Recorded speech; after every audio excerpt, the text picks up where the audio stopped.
안녕하세요. 임용수 목사입니다. 오늘 우리가 함께 나눌 하나님의 말씀은 이사야서 55장 6절로 13절입니다. 제가 봉독하겠습니다. 너희는 여호와를 만날 만한 때에 찾으라. 가까이 계실 때에 그를 부르라. 악인은 그의 길을, 불의한 자는 그의 생각을 버리고 여호와께로 돌아오라. 그리하면 그가 긍휼히 여기시리라. 우리 하나님께로 돌아오라. 그가 너그럽게 용서하시리라. 이는 내 생각이 너희의 생각과 다르며 내 길은 너희의 길과 다름이니라. 여호와의 말씀이니라. 이는 하늘이 땅보다 높음같이 내 길은 너희의 길보다 높으며 내 생각은 너희의 생각보다 높음이니라. 이는 비와 눈이 하늘로부터 내려서 그리로 되돌아가지 아니하고 땅을 적셔서 소출이 나게 하며 싹이 나게 하여 파종하는 자에게는 종자를 주며 먹는 자에게는 양식을 줌과 같이 내 입에서 나가는 말도 이와 같이 헛되이 내게로 되돌아오지 아니하고 나의 기뻐하는 뜻을 이루며 내가 보낸 일에 형통함이니라. 너희는 기쁨으로 나아가며 평안히 인도함을 받을 것이요 산들과 언덕들이 너희 앞에서 노래를 바라고 들의 모든 나무가 손뼉을 칠 것이며 잣나무는 가시나무를 대신하여 나며 화석류는 찔레를 대신하여 날 것이라. 이것이 여호와의 기념이 되며 영영한 표징이 되어 끊어지지 아니하리라. 아멘. 네, 초청의 응답이라는 말씀의 제목으로 본문의 말씀을 함께 생각해 보고자 합니다. 제가 우리 가족들을 데리고 미국에 갔었을 때 초기에 그 문화를 잘 몰라서 실례를 범한 적이 있습니다.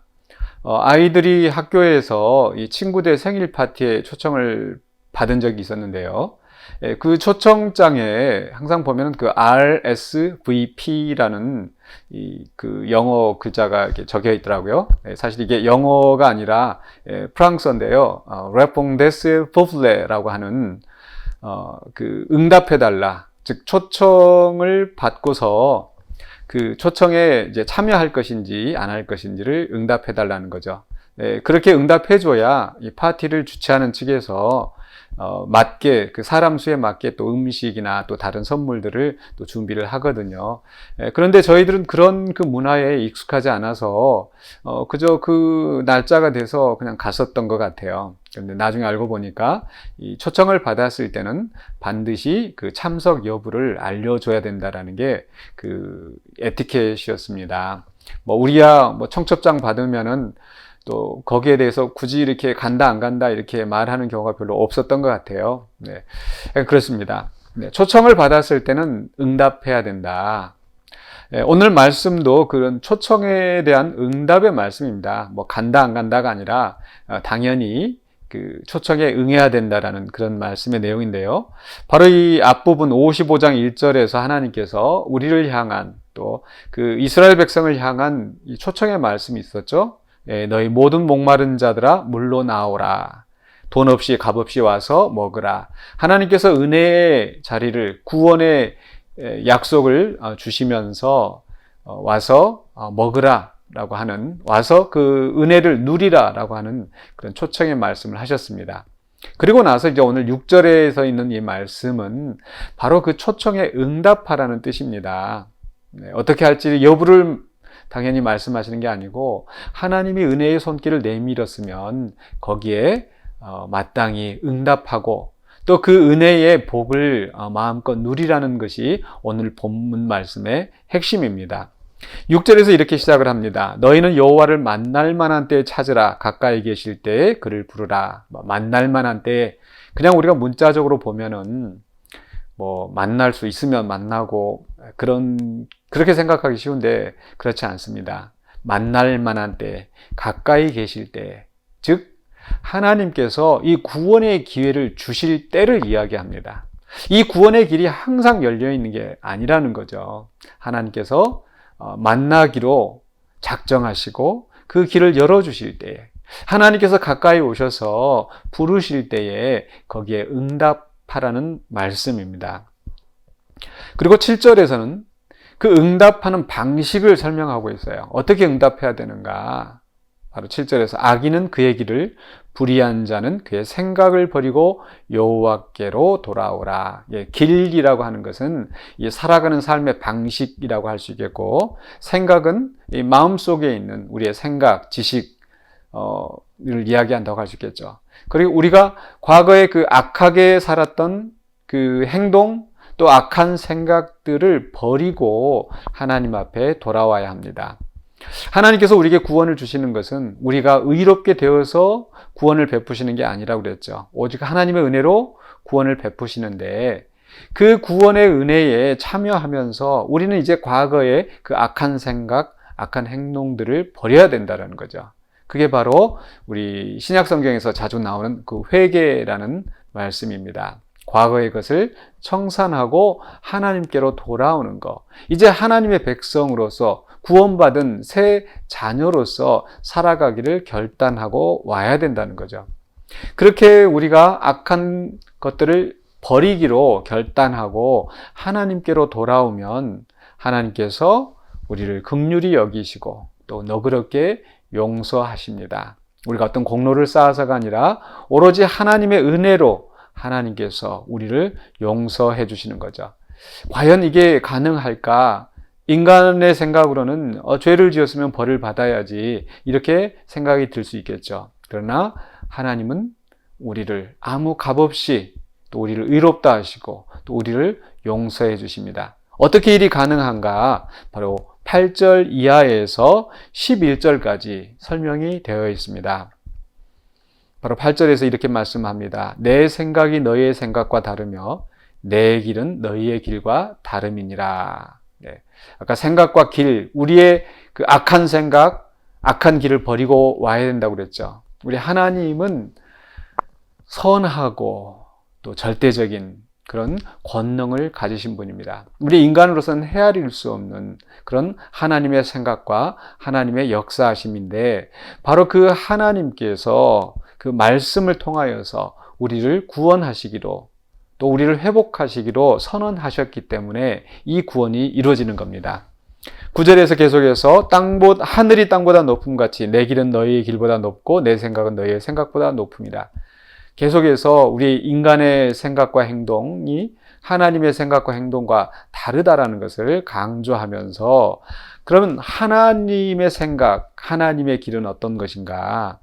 10절 이하에서 쭉 말씀이 나오는데, 마치 비와 눈이 하늘로부터 내려서 그냥 헛되게 돌아가지 않고 이 땅을 적셔서 열매를 맺게 하는 것처럼, 즉 하나님의 말씀이 11절에서 그냥 하나님의 선포되어진 말씀이 그냥 돌아가는 것이 아니라 반드시 그 결과를, 그 열매를 맺게 하신다라는 겁니다. 즉 하나님이 우리를 용서하시고 하나님이 우리를 구원하시겠다고 하신 그 말씀에 의해서 바로 우리의 악인, 죄악된 우리의 본성이 용서를 받고 또 회복되어지는 그런 일들이 이루어진다라는 겁니다. 그리고 나서 이제 마지막에 12절로 13절에서는 이런 하나님의 초청에 응답한 사람, 악한 길을 버리고 하나님의 이제 새로운 백성으로 살아가기를 결단한 사람들에게 어떤 그 결과, 어떤 복이 임하는가, 초청에 응답한 자의 결과, 복을 설명합니다. 12절입니다. 너희는 기쁨으로 나아가며 평안히 인도함을 받을 것이요. 비록 우리가 과거에 죄악된 그런 삶을 살았고 하나님의 진노의 자녀였지만 이제 하나님의 용서함을 받은 이후로는 우리가 기쁨으로 하나님께 나아갈 수 있는, 담대히 하나님 앞에 나아갈 수 있는 자격을 얻게 된 거죠. 그러면서 평안히 인도함을 받을 것이요. 이제 하나님께서 우리의 삶을 주관하시고 우리를 인도하십니다. 그리고 나서 산들과 언덕들이 너희 앞에서 노래를 바라고 들의 모든 나무가 손뼉을 칠 것이며 잣나무는 가시나무를 대신하고 나며 화석류는 찔레를 대신하여 날 것이라. 이 산과 들도 나무들도 과거에 그 폐허가 되었던 그런 도시가 이제는 번영하는 아름다운 열매를 맺는 그런 낙원으로 변화할 것이다 라고 선언합니다. 우리 하나님과 우리의 관계가 회복되어질 뿐만 아니라 우리가 이 땅에서 정말 하나님이 주시는 새로운 그 회복된 그 영원한 하나님의 나라에서 그 복을 누리며 살 수 있게 되는 거죠. 그리고 나서 마지막 마무리되어지는 말씀은 13절 후반부에서 이것이 여호와의 기념이 되며 영영한 표징이 되어 끊어지지 아니하리라. 이렇게 회복되어지는 것이 기념이 된다. 또 그 나뇌주를 보시면 여호와의 이름이 된다. 즉 이제 하나님께서 그 백성을 구원하심으로 말미암아 이제 하나님의 이름이 영화롭게 하나님께서 영광스럽게 되신다라는 것이고, 그리고 이것은 이제 영원히 끊어지지 않게 될 것을 말씀하고 있습니다. 이 영원한 하나님 나라의 회복이 이루어지고 그 속에서 우리는 영원한 복락을 누리게 되는 거죠. 이런 모든 일들이 전적으로 하나님의 은혜와 하나님의 긍휼로 말미암은 것이고, 이제 우리는 오로지 그 은혜의 자리에 응답하여 나아가도록 우리를 부르십니다. 이것은 우리의 구원에 대한 말씀일 뿐만 아니라 또 우리의 매일의 삶 속에서 우리가 하나님의 은혜의 초청에 응답하는 자들이 되어야 되겠습니다. 우리가 은혜 아니면 살아갈 수가 없네. 우리의 숨쉬는 곳조차도 하나님의 은혜라고 하는 그런 찬송의 고백을 우리가 하지 않습니까? 그렇기 때문에 매일 아침에 또 매일 새벽에 일어나면서 하나님, 오늘도 주님의 새롭게 주시는 은혜를 기대하며 또 그 은혜를 따라 살기를 원합니다 라고 우리가 은혜의 초청에 응답하며 또 그 기쁨을 누리는 삶을 살아가고, 그리하여서 주님 오시는 날에 그 영원한 하나님의 나라에서 그 영원한 복락을 누리는 저와 여러분이 되시기를 주의 이름으로 축원합니다. 기도하겠습니다. 사랑의 주 하나님, 은혜를 감사합니다. 우리를 구원하신 하나님의 은혜, 또 우리의 매일의 삶 속에서 우리의 삶을 인도하시고 주관하신 하나님의 은혜를 인하여 기뻐하며 감사합니다.